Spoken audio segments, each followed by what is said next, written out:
Boa noite, amigos. Mais uma semana se inicia e nós vamos dar continuidade às nossas reflexões do capítulo 12, Amor e Renúncia.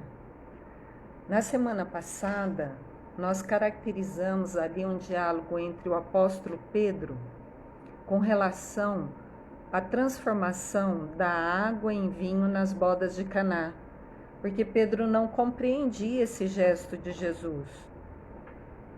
Para Pedro, era estimular a bebedeira. Então, Jesus trabalha alguns pontos relativos à amizade, caracterizando que a alegria de promover a um amigo felicidade é incomparável. Jesus até nos fala do amor de Deus através dos amigos. Ou seja, na semana passada, o diálogo de Jesus para o Pedro, esclarecendo que a sua atitude nas bodas de Caná era estabelecer a alegria em que deveria ser edificado o seu evangelho. Então Jesus diz que, encaminhando uma pergunta a Pedro, sabes da alegria de promover as mais íntimas contentações de um amigo? E ainda faz a afirmação que os amigos são caminhos misteriosos que nos conduzem a Deus. Pedro guarda aquelas afirmativas do Mestre no seu coração. E agora, num outro evento, em que Jesus se encontra naquela passagem onde estava pregando e trazem a notícia de que a mãe e os irmãos de Jesus estavam lá fora aguardando ele. Então, aproveitando a circunstância para ensinar, se refere então àquele que trazia notícia e a todos os presentes, perguntando quem é minha mãe e quem são meus irmãos, para estabelecer um paralelo de que a humanidade da Terra estão catalogada entre os irmãos de Jesus, visto que a nossa irmandade é a partir da filiação de Deus, nosso Pai. Portanto, Pedro não compreende esse segundo movimento de Jesus, porque havia defendido a amizade nas bodas de Caná, de tratar bem. Inclusive, Jesus se refere assim, quando, para argumentar sobre saibamos santificar as nossas afeições. Então, para Pedro ficou meio confuso o negócio. Se para os amigos santificava as afeições, para os irmãos e para a mãe, parece que houve um desprezo. Então, Pedro se lembrava na tela mental das colocações de Jesus, falando que havia uma alegria quando nós estabelecemos em nosso coração uma sala iluminada para receber os amigos, para que eles se sintam mais ditosos e mais tranquilos. E Jesus ainda conclamava: tenhamos júbilos novos que reconforte o coração daqueles a que nominamos como amigos. Nunca levemos aos amigos nenhuma sombra de tristeza ou de pesar. E ainda conclui o raciocínio Jesus para falar da importância dos amigos como sendo caminhos que nos conduzem a Deus, dizendo o seguinte, que as mais belas horas da vida são aquelas que empregamos em amar os amigos, enriquecendo-lhes a satisfação íntima. E aí Pedro não compreendia como é que para os amigos tinha todo esse reconhecimento, esse elan, e para com sua mãe e seus irmãos, ele aparentemente teria desprezado. Então, Pedro se refere a Jesus, vai até ele e pergunta. Esse é o objeto das nossas reflexões de hoje, que estão no capítulo 12 do livro Boa Nova, intitulado Amor e Renúncia. Então veja a narrativa de Humberto de Campos, através da psicografia de Francisco Cândido Xavier. Muito tempo ainda não decorrera sobre essa conversação, aquela referente às bodas de Caná e a alegria de contentar um amigo. Quando o mestre, em seus ensinos, deixou perceber que todos os homens que não estivessem decididos a colocar o reino de Deus acima dos pais, das mães, irmãos da terra, não poderiam ser seus discípulos. Uau! Aqui nós vamos compreender nesse capítulo aquela afirmativa de Jesus, em que devemos amar a Deus sobre todas as coisas. Portanto, amar a Deus mais do que amamos a esposa, amar a Deus mais do que amamos aos pais, amar a Deus mais do que amamos os filhos. Porque pais, filhos, esposos, eles estão nesse momento, nessa posição. Mas em essência, pais, filhos, esposos, vizinho, colega de trabalho, o mendigo da rua, o alto dignatário, o mais rico, são todos em essência filhos de Deus. Portanto, nossos irmãos. Portanto, nos ligamos a Deus, amando a Deus, quando nós estendemos esse amor descrito por Jesus na semana passada, num diálogo de Pedro aos amigos, quando estendemos a todos, e não só à família biológica. Então, Jesus aqui está falando num nível superior de sentimentos. Primeiro a gente ama os familiares, depois estende esse amor aos amigos, para num segundo momento estender até os inimigos. Sim, essa é a culminância do amor que nós podemos trabalhar aqui na Terra. É o pico, é o top de linha, que se nós exercitarmos e adquirirmos de forma espontânea, nós vamos nos livrar desse reencarna, desencarna, reencarna, desencarna, reencarna, desencarna, cujo objetivo é compreendermos essa verdade imortal, de que somos um único Filho de Deus. Lembram-se da Trindade Universal? Pai, Filho e Espírito Santo? O Filho ali está no singular, porque toda a filiação para Deus é igual. Portanto, toda a filiação, todos os seres viventes nesse planeta são irmãos. Portanto, todos devem ser vistos como tal, e Deus acima de tudo isso. Porque senão o nosso amor fica compartimentalizado, fica subdividido. E isso não existe na contabilidade de Deus, porque Deus é amor. Então é amor em absoluto. E nós vamos treinando os diferentes ângulos da vida, amando nossos pais, depois amando nossos filhos, amando nossos esposos, amando os nossos amigos.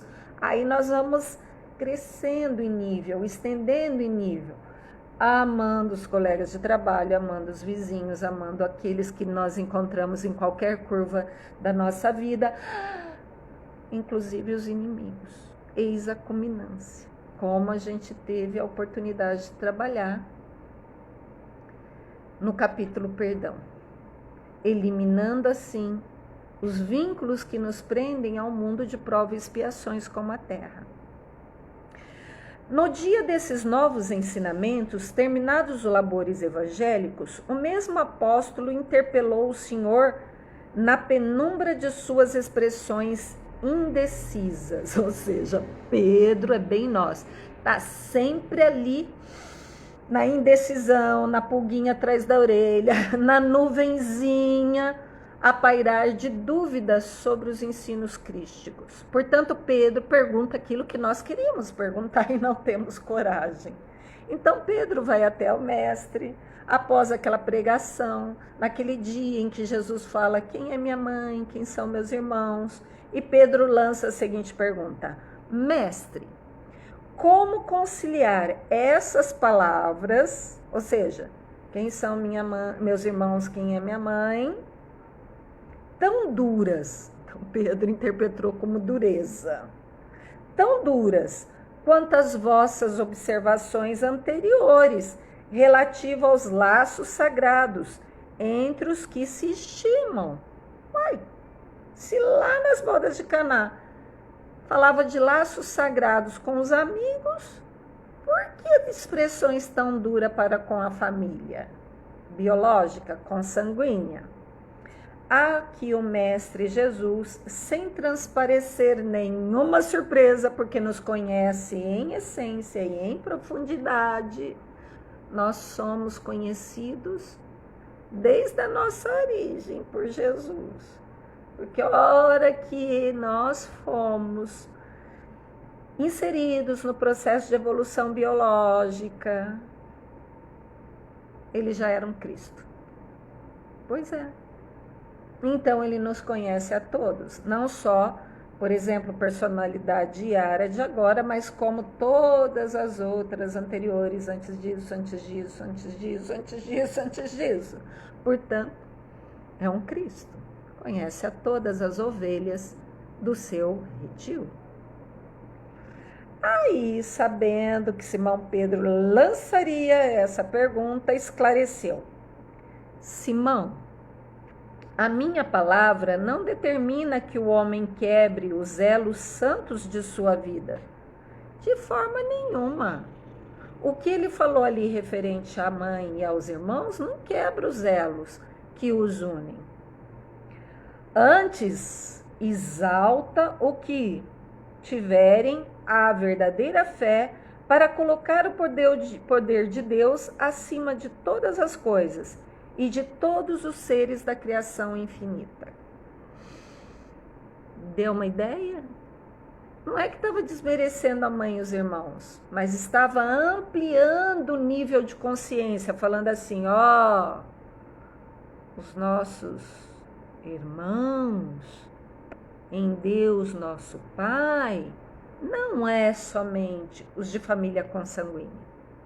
Porque o judaísmo tem isso, né? Eles têm uma grande dúvida com relação a quem são seus irmãos. Para o judeu tradicionalista, né, da escola, por exemplo, faisaica, irmão é apenas aquele da raça, apenas aquele que é judeu. Os demais, mesmo que seja das 12 tribos de Davi, mas não são nem considerados como irmãos, quanto mais os gentios, que nem pertencia à filiação do pai Abraão.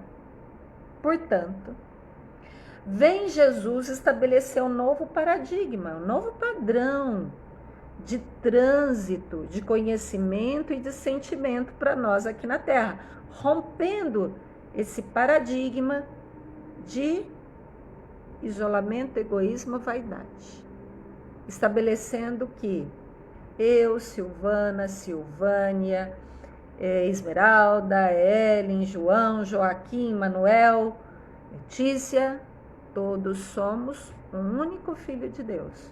Cada um num cenário diferente, num patamar de evolução diferente.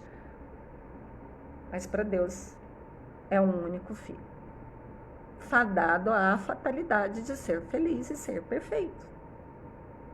Portanto, Jesus aqui está ensinando isso, nos conclamando ao amor dos pais. Não constitui uma lembrança de bondade permanente de Deus? Então, de forma nenhuma está desmerecendo os pais. Os pais são a nossa primeira referência para desenvolver o amor. Aquele amor incondicional por todos, aquele amor renúncia, aquele amor perdão, aquele amor que cria mundos. Porque se Deus é amor, quando criou mundos, quando criou o universo, qual é a marca registrada disso? O que une os átomos para formar do pequeno ao grandioso? A força é amor. Continua Jesus. O afeto dos filhos não representa um suave perfume do coração? Tenho dado aos meus discípulos o título de amigos, por ser o maior de todos. Então, assim, Nossos pais também deveriam receber o título de amigo. Nossos filhos também receber o título de amigo. Porque Jesus, quando nos refere a nós, ou seja, seus irmãos, em processo de formação de uma individualidade crística, porque ele falou para nós que nós somos Cristos, porque quando falou assim, vocês podem fazer isso que eu faço e muito mais, falou que nós somos Cristos. Então, como é que Jesus se refere aos Cristos? Em processo de aprendizado, com C minúsculo, para atingir a categoria de espíritos crísticos, com C maiúsculo. Qual é a maior nomenclatura que ele usa? Amigos. O Evangelho, continuou o mestre, estando o apóstolo a ouvi-lo atentamente, não pode condenar os laços familiares. Opa, o Evangelho não condena os laços familiares. Então, quando Jesus estava ali, falando quem é minha mãe, quem é os meus irmãos, quem são os meus irmãos, ele não estava de forma nenhuma excluindo a questão familiar. Ele estava ampliando, dizendo que a minha mãe e os meus irmãos estão no mesmo patamar que todos vocês que são meus amigos. Não existe amor maior e amor menor, só existe um único. A gente divide e experimenta em nossas existências, ora amor de pai e mãe, ora amor de esposo e esposa, porque tem gente que não casa e aí não está exercitando o amor único, está. Quando olha para um ser na sociedade que a vida lhe traz e age com amor incondicional. Deu uma ideia? Mas vamos seguir. O reino do céu no coração deve ser o tema central de nossa vida. Então, o reino do céu é que tem que ser o tema central. Ou seja, as verdades, as realidades que valem para hoje e para a eternidade. Pai, mãe, vizinho, toda a humanidade da Terra, em questão de eternidade, vão estar todos ocupando o mesmo patamar nos nossos sentimentos. Ou seja, do amor incondicional, que é o que estamos aprendendo com o Cristo Jesus. Tudo mais é acessório, ou seja, tudo mais é acessório. Então, exclusivismo quanto a marido e mulher, exclusivismo quanto a pai e mãe, exclusivismo quanto a família biológica, exclusivismo quanto aos amigos que são amigos, excluindo alguém da filiação, seja ele quem for, não está na unidade de Deus nosso Pai. A família no mundo está igualmente subordinada aos imperativos dessa edificação. Opa! Então, a família no mundo também está atrelada a essa construção. Então, a família no mundo é um degrau para construirmos, edificarmos o reino de Deus em nossos corações. Mas parar nesse exclusivismo é ir contra a nossa filiação. Porque se somos filhos de Deus, todos os demais também são. Então, quando excluímos algum irmão de caminhada evolutiva, isso significa que não tem unidade, portanto, não estamos com Deus. Porque a unidade é entre Pai, Filho, que é toda a humanidade, e o Espírito Santo, que é que faz a ponte aí nessa família, trindade universal, que é o aspecto de mãe, amorosidade, a qual a gente deve recorrer para aprender a amar amigos, inimigos e tudo mais que tiver incluído. Deu uma ideia? Já pensaste, Pedro, no supremo sacrifício de renunciar? Chama, Pedro. Pedro. Já pensou no sacrifício de renunciar? Todos os homens sabem conservar, agarrar, segurar, reter. São raros os que sabem privar-se. Na construção do reino de Deus em nossos corações, chega um instante da separação, que é necessário se saiba suportar com sincero desprendimento. E aí, para dar uma ideia, para dar uma noção do que é renúncia, com sincero desprendimento, nós vamos acessar aqui um grande seguidor do Talmud, do Misra, que são os livros sagrados judaicos. Nós vamos usar o exemplo do Rabi Meir e da sua esposa Berúria. Numa tarde de Sabá, que é o dia sagrado dos judeus, para estarem no templo, para estarem estudando a Torá, são várias horas de estudo, estava lá o Rabi Meir. Enquanto isso, seus 2 filhos falecem ao mesmo tempo. O que fez a mãe desses meninos, esposa do Rabi Meir? Ela os deitou em suas camas, dispôs um lençol de linho por cima deles. E ao final do sabá, ao final dos estudos da Torá, do Rabi Meir, ele volta para casa e pergunta dos filhos. Ao que a esposa responde: eles foram a algum lugar. Logo voltam. Então a esposa serviu a comida do marido, que comeu e recitou as bênçãos. Nesse ponto, olha só, que a mulher sábia, no momento psicológico adequado, refere-se assim ao marido: marido, eu posso lhe fazer uma pergunta? Então o marido fala para ela para que pergunte a dúvida. A mulher então fala: um homem esteve aqui à tarde hoje e pediu para guardar uma coisa para ele. E agora ele me pede que devolva. Devo devolver o que foi emprestado ou não? Rabi Meir, então, diz à esposa: com certeza, a coisa deve ser devolvida ao proprietário. Então, a esposa Berúria pega na mão do Rabi Meir e leva até o quarto dos meninos. Descobre o lençol. E então Rabi Meir viu seus 2 filhos mortos. Rabi Meir começou a chorar e a dizer: meu filho, meu filho. Então a esposa disse: você não me disse que devemos devolver ao dono o que nos foi dado? Então, chegou a hora de devolver a quem é direito, porque antes de ser nossos filhos, eles são filhos do Criador.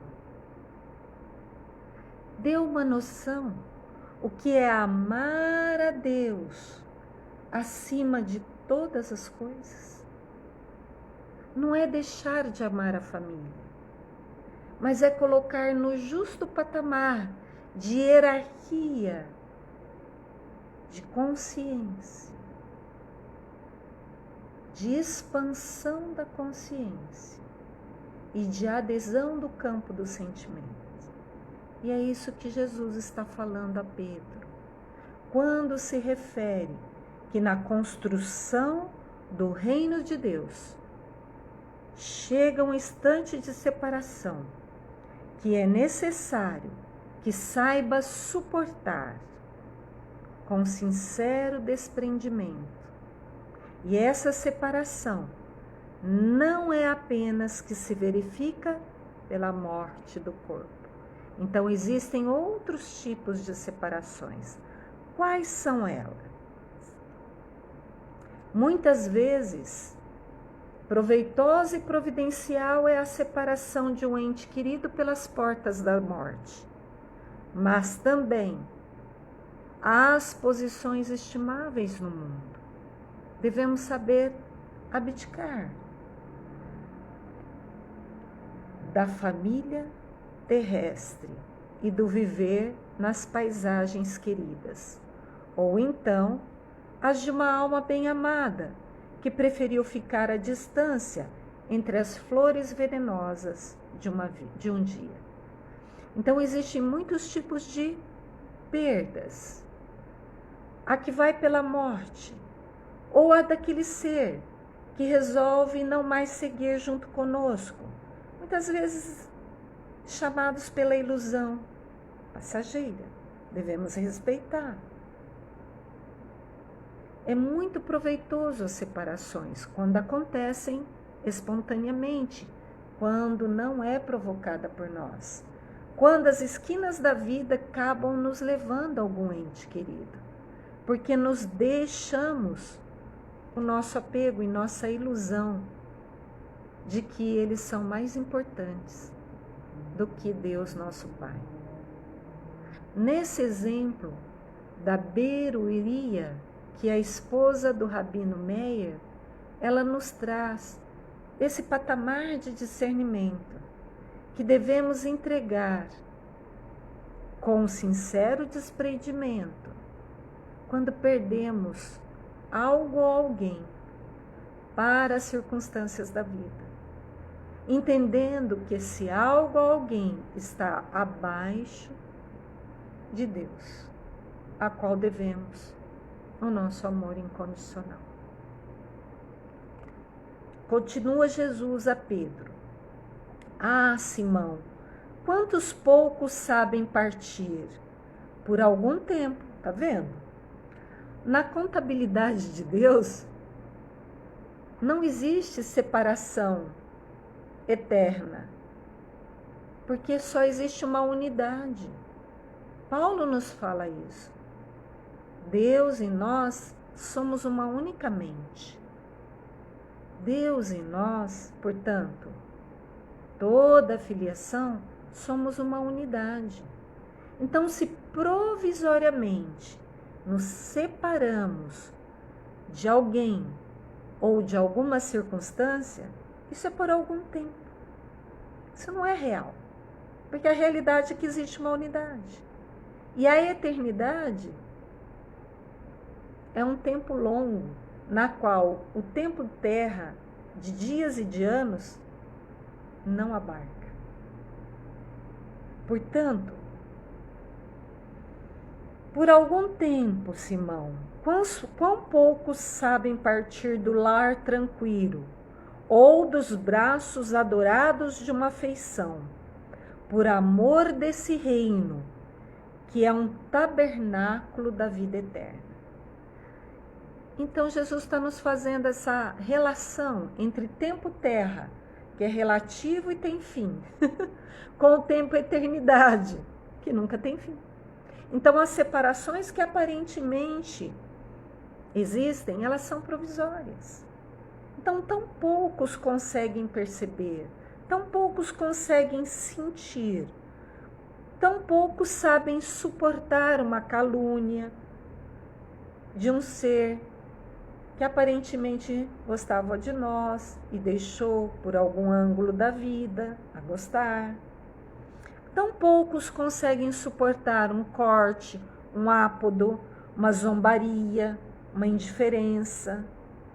Por desejarem, por quererem, egoicamente, permanecer dentro de suas criações individuais. Ou seja, a gente acha que ele deveria ser igual a gente pensava. Mas cada um é indivíduo. Segue a vida de acordo com o que ele e Deus. O único que vai dar conta é com Deus. Muitos cerram os ouvidos às advertências do céu. O que quer dizer isso? Que aquele que está indo por um caminho não muito alinhado com Deus, ele vai ser advertido. Vai vir sinais, vai vir uma doença, vai vir um amigo que vai bater no ombro e falar, olha, você está indo para o caminho errado. Vai cair um livro na mão. Vem sinais dos céus. Vem os nãos da vida. É sinal de que não deve ir por ali. Mas quão poucos sabem ceder e partir em silêncio. Quão poucos sabem renunciar e seguir o caminho, aguardando que Deus cuida de todos, daqueles que divergiram de nós, mesmo que sejam bem íntimos de nós,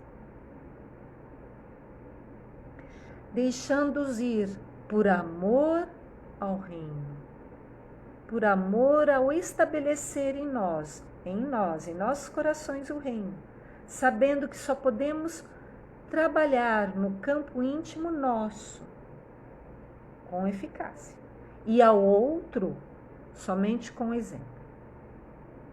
Quantos poucos têm essa sabedoria, esperando o instante em que Deus se pronuncia?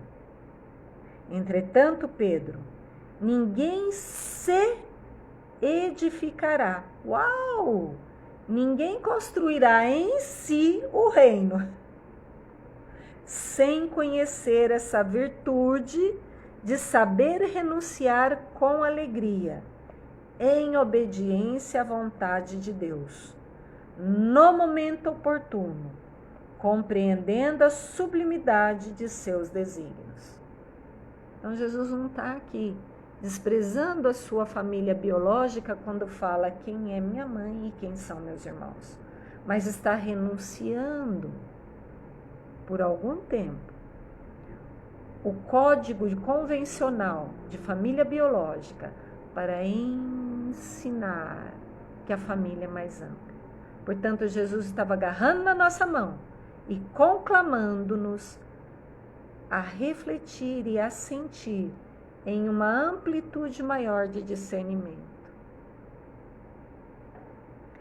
Por essa razão, os discípulos necessitam aprender a partir e a esperar aonde a determinação de Deus os conduzam.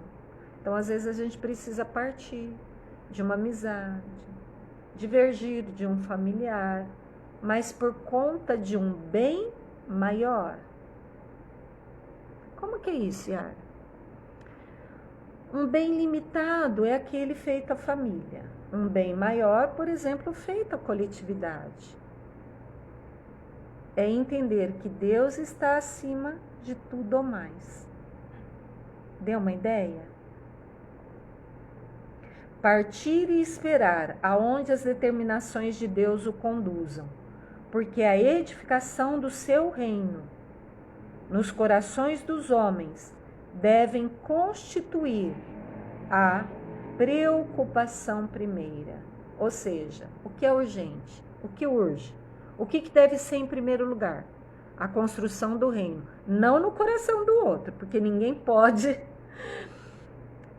plantar, cultivar, podar no coração do outro. Só pode no seu.